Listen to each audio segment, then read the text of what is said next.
Hi guys, स्वागत है आपका हमारे चैनल नॉलेज टेक पे। और कंप्यूटर सीरीज़ का जो है हमारा नेक्स्ट टॉपिक है वो है हमारा व्हाट इज़ सीपीयू। तो आज हम लोग देखेंगे कि सीपीयू क्या होता है। ठीक है, तो यहाँ पे देखिए, यहाँ पे एक सीपीयू है, राइट। और आपको यहाँ पे आगे मिलेगा देखने को नेक्स्ट स्लाइड में, ये सीपीयू है जहाँ पे आपका इंटरनल आर्किटेक्चर है और एक्सटर्नल आर्किटेक्चर है। तो चलिए हम लोग पहले डेफिनेशन को देखते हैं और उसके बाद हम लोग वन बाय वन करके सारे पॉइंट को टच करेंगे। ठीक है, तो यहाँ पे देखिए CPU stand for central processing unit. ठीक है, तो सीपीयू का फुल फॉर्म क्या होता है? सेंट्रल प्रोसेसिंग यूनिट, और शॉर्ट फॉर्म में इसको हम क्या बोलते हैं? CPU. It is also called as a processor और द प्राइमरी और मेन प्रोसेसर। ठीक है, तो इसको हम प्रोसेसर भी बोलते हैं, बहुत लोग सीपीयू बोलते हैं। ठीक है, CPU is the main part of the computer. तो ये कंप्यूटर का सबसे मेन पार्ट होता है सीपीयू, जिसके थ्रू जो है आपका कंप्यूटर जो होता है चलता है। यानी हम कुछ भी इनपुट देते हैं वो कैलकुलेट करता है या उसके उसके बेसिस पे आपको क्या करता है? रिजल्ट डिस्प्ले करता है। तो इसीलिए सीपीयू बहुत ही इंपॉर्टेंट पार्ट है आपके कंप्यूटर का। CPU process the data given by the user from the input and produce the output. ठीक है, तो सीपीयू क्या करता है? जैसे जो भी हम इनपुट देते हैं अपने कीबोर्ड से, कोई भी इनपुट देते हैं, तो सीपीयू का काम क्या होता है? कैलकुलेशन करना। यानी क्या करता है? हमारे इनपुट के बेसिस पे वो क्या करता है? कैलकुलेट करता है और फिर हमको क्या करता है? आउटपुट जनरेट करता है। ठीक है, CPU is also called the brain of computer. तो ये बहुत ही इंपॉर्टेंट पॉइंट है। सीपीयू को हम क्या बोलते हैं? ब्रेन ऑफ कंप्यूटर भी बोलते हैं। यानी एक सीपीयू है, जैसे एक ह्यूमन बॉडी है जिसमें ब्रेन नहीं होगा तो उस बॉडी का कोई यूज नहीं है, राइट। उसी तरह सीपीयू है, इसी तरह कंप्यूटर है। अगर कंप्यूटर में सीपीयू नहीं है तो फिर उसका कोई यूज नहीं है। इसलिए जो है सीपीयू को मेन पार्ट या ब्रेन ऑफ कंप्यूटर। और लास्ट पॉइंट जो है हमारा, all type of data processing operation and all the important functions of a computer are perform by the CPU. यानी सीपीयू के अंदर जो भी एक्टिविटीज़ होती है, जो भी परफॉर्मेंस होती है, जो भी कैलकुलेशन होती है, वो सारे जो चीज़ें होती है, राइट, वो आपका क्या होता है? सीपीयू के द्वारा होता है। ठीक है, तो चलिए हम इसका देखते हैं यहाँ पे डायग्रामेटिकली सीपीयू कैसे होता है। ठीक है, तो जैसे आप यहाँ पे देख पा रहे हैं कि ये है सीपीयू जो आपको फ्रंट में दिखता है। यानी रियल टाइम में जैसे आप देखते हैं कंप्यूटर परचेज करते हैं तो आपको इस तरह का सीपीयू दिखता है। बट रियल में इंटरनली कैसे दिखता है? तो यहाँ पे देखिए, रियल में जो है उसके अंदर सीपीयू के अंदर क्या क्या चीज़ें होती है।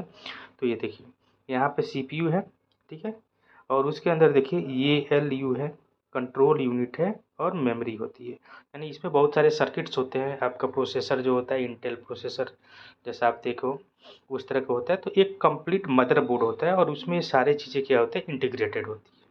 ठीक है, बट इसमें जो सीपीयू का क्या है? तीन मेन पार्ट होते हैं, एएलयू, कंट्रोल यूनिट और मेमोरी। तो इसके बारे में चलिए हम लोग देखते हैं ये एएलयू, सीयू और मेमोरी क्या होता है। तो यहाँ पे देखिए आप, थ्री मेजर पार्ट्स हैं यहाँ पे, एएलयू, कंट्रोल यूनिट और मेमोरी। ठीक है, तो अर्थमेटिक लॉजिक यूनिट में क्या होता है? The arithmetic logic unit perform all the computer system arithmetical and logical operation. In short, the arithmetic logic unit is referred by to as ALU. तो ALU क्या होता है? Arithmetic logic unit. ये क्या करता है? आपको हर एक जो कैलकुलेशंस होती हैं हमारे अर्थमेटिक और लॉजिकली कैलकुलेशंस होता है, वो क्या होता है? एएलयू के अंदर में क्या होता है? परफॉर्म होता है या प्रोसेस होता है। ठीक है, उसी तरह आपका कंट्रोल यूनिट है। कंट्रोल यूनिट में क्या है? Name as its name states, the unit is primary use to control all the computer's functionality, functions and functionalities. तो मतलब कंट्रोल यूनिट का क्या काम है? आपके कंप्यूटर के अंदर जो भी एक्टिविटीज़ चल रही है, जो भी फंक्शनैलिटीज़ चल रही है, उसको ये कंट्रोल करता है, राइट। यानी यूजर जिस तरह से इंस्ट्रक्शन देता है वो उसी के अकॉर्डिंग क्या करता है? वहाँ पे परफॉर्म करता है। किसी प्रोसेस को हमको स्टॉप करना है, जैसे हमने कंट्रोल दिया है स्टॉप के लिए, तो वो क्या करता है? स्टॉप करता है। किसी प्रोसेस को स्टार्ट करना है तो उसी समय क्या करता है? उस प्रोसेस को स्टार्ट करता है। यानी आपका कंट्रोल का काम करता है। ऑल द कंपोनेंट और device attach to the computer interact with each other through the control unit. In short, the control unit is called as the CU. यानी जो भी हम क्या करते हैं कंट्रोल यूनिट के थ्रू, जो भी हम कुछ इंस्ट्रक्शन देते हैं तो कंट्रोल यूनिट क्या करता है? हमारे इंस्ट्रक्शन को लेता है और उसी के द्वारा क्या करता है? वहाँ पे प्रोसेस करता है। इसको शॉर्ट फॉर्म में क्या बोलते हैं? सीयू, यानी कंट्रोल यूनिट। उसके बाद आता है आपका मेमोरी और स्टोरेज यूनिट, जो आपका लास्ट पॉइंट था। तो मेमोरी और स्टोरेज यूनिट में क्या होता है कि कंप्यूटर में क्या होता है? मेमोरी होती है और उसमें क्या होता है? जो भी हम इनपुट देते हैं या कुछ भी हम स्टोरेज करना चाहते हैं डेटा, राइट, तो क्या कहते हैं उसमें स्टोर करता है। तो as the name suggest this unit can store the instruction data and the intermediate result. ठीक है, तो ये क्या करता है आपका डेटा, इंस्ट्रक्शन और इंटरमीडिएट रिजल्ट को क्या करते हैं, स्टोर करते हैं। The memory unit is responsible for transferring the information to the other unit of the computer when needed। तो ये क्या करता है, जैसे कि हम यहाँ ये कंप्यूटर में कुछ इन्फॉर्मेशन होता है तो वो क्या करता है कहीं पे स्टोर कर लेता है, और फिर जब हमको दूसरी जगह ट्रांसफ़र करना होता है तो वो क्या करता है उस मेमोरी से क्या करता है उस लोकेशन पे वहाँ पे क्या करता है डेटा को ट्रांसफ़र करता है। बट उसको होल्ड करने के लिए क्या क्या चाहिए, मेमोरी चाहिए, स्टोरेज चाहिए। तो हमारा काम क्या करता है, मेमोरी का काम होता है।